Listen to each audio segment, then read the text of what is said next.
రాబోయే ఎండాకాలంలో నీటి ఎద్దడి లేకుండా చూస్తామని మంత్రి పొన్నం ప్రభాకర్ వెల్లడించారు.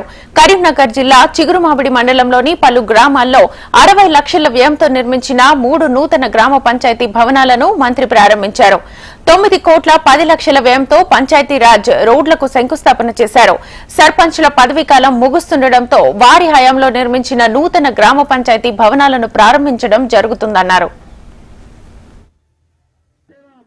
అభివృద్ధి నిరంతర ప్రక్రియ శాసనసభ్యులు మారినా ప్రభుత్వాలు మారినా ప్రజాప్రతినిధులు మారినా కరెక్ట్గా కొనసాగుతుంది కాబట్టి ఎవరు ఆందోళన పడాల్సిన వాళ్ళందరికీ ఎవరి గౌరవం వారందరికీ నేను ఈ సందర్భంగా గత 5 సంవత్సరాలుగా గ్రామాల అభివృద్ధికి మీరంతా పడ్డ కష్టానికి శుభాకాంక్షలు తెలియజేస్తాను. ప్రతి సర్పంచ్కు అనేక ఇబ్బందులు ఉన్నా గ్రామం పట్టుకొని గ్రామ సమస్యను పట్టుకొని ఉన్నారు.